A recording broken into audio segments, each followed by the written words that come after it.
If you are processing chickens for meat for the first time this year, or even if you've done it before, I've got 5 tips that are going to make your setup and your processing day so much easier. These are things you don't want to miss, so let's go.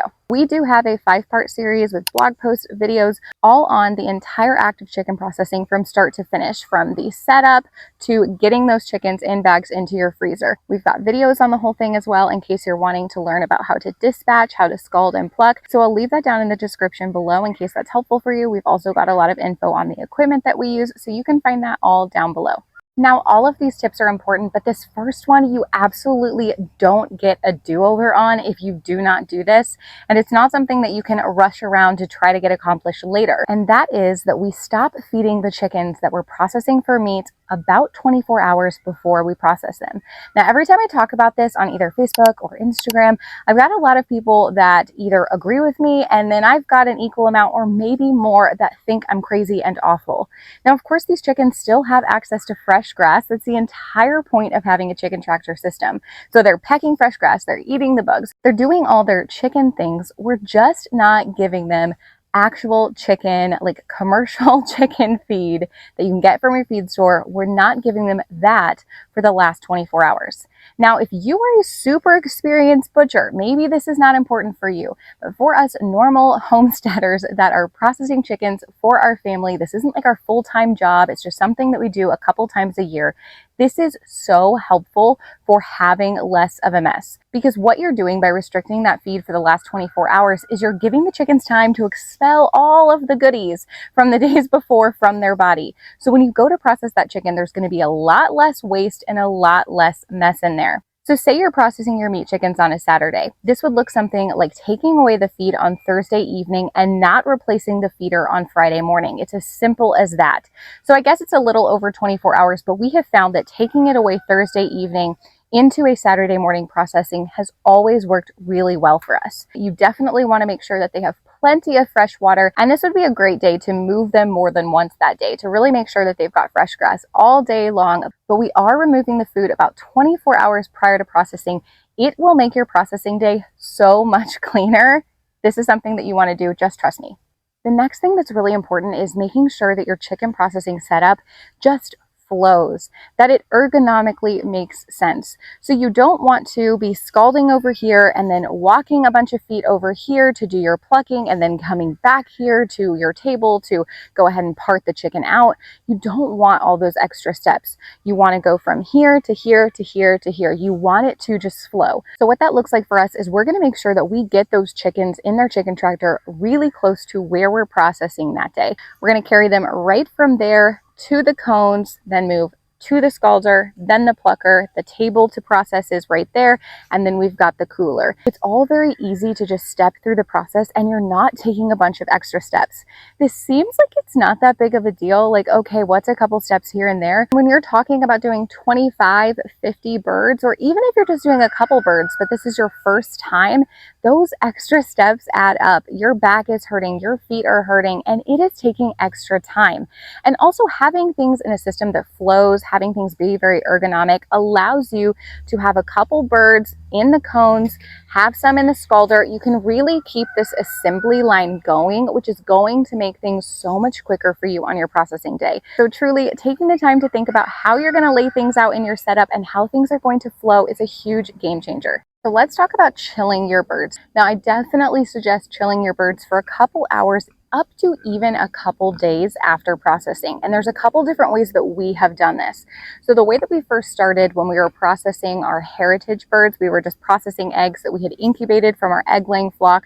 We were growing those chicks to about 16 weeks and processing them. So for that time period, we actually didn't have a large cooler, and for some reason didn't decide to get one, but we did have an extra fridge that had quite a bit of space most of the time.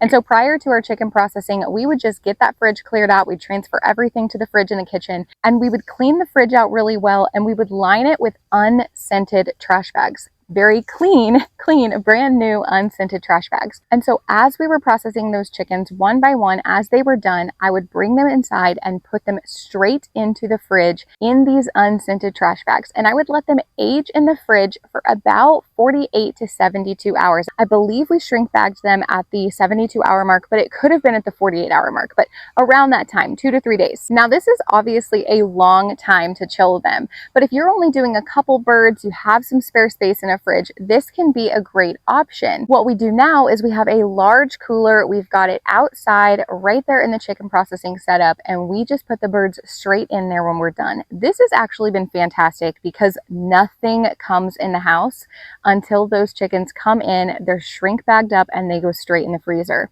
If you're doing an ice bath method, like in the cooler, you really only need to chill them, or at least we only chill them for about 2 to 4 hours.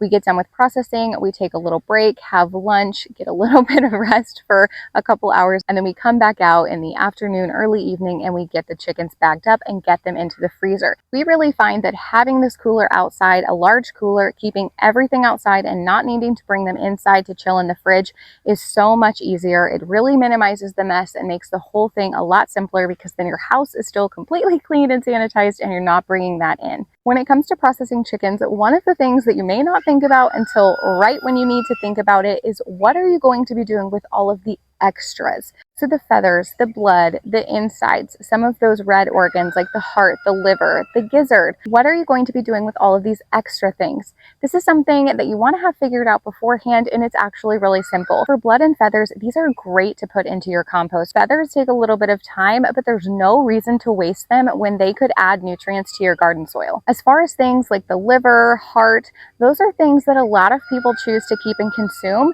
You could also feed them to a dog if you've got a livestock guardian dog. And to be honest, your egg-laying chickens would really love them as well. So having a plan for what you're going to do with these things, having a couple bowls on hand when you're processing so that you can throw these things in, or having somebody who's going to take them over to the chickens or something like that, this is really, really helpful. So when it comes to collecting the feathers, we like to have a little tub underneath our plucker to catch those as they come in. And when it comes for the blood, we do put some water in the bottom of a 5-gallon bucket, and that is where we collect the blood from dispatching. You want that water at the bottom so that blood doesn't coagulate, and so that you can actually dump that into your compost later. So not a big deal on these things, but you do want to think about these extras and what are you going to be doing with them? Are you keeping the feet for broth? What about the necks? Just have a plan for these things so that you can use that entire animal to the absolute best of your ability.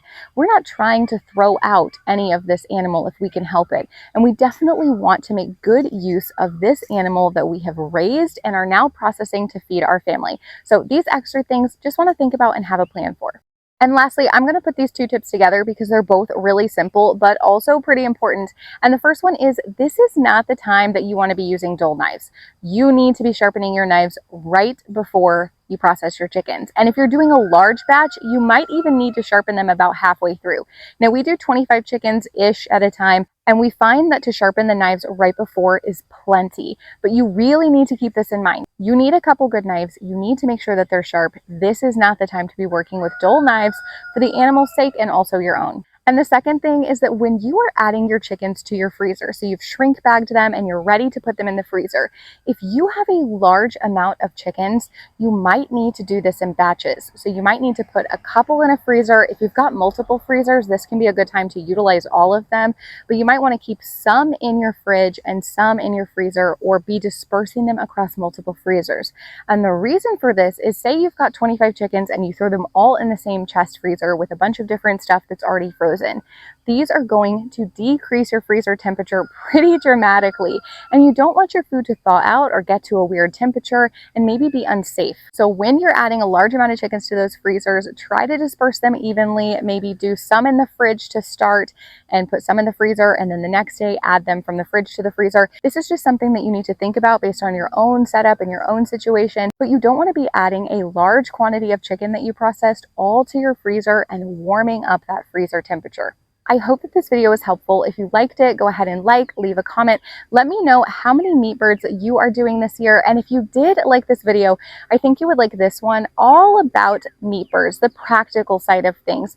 What are we feeding? What is the best housing? What kind of meat bird should you get? Could you just incubate your own eggs, or should you get them from a hatchery? These are all things that we're going to go over in that video. I hope that you enjoy it. And until next time, I hope you're having a great day, and I'll see you later.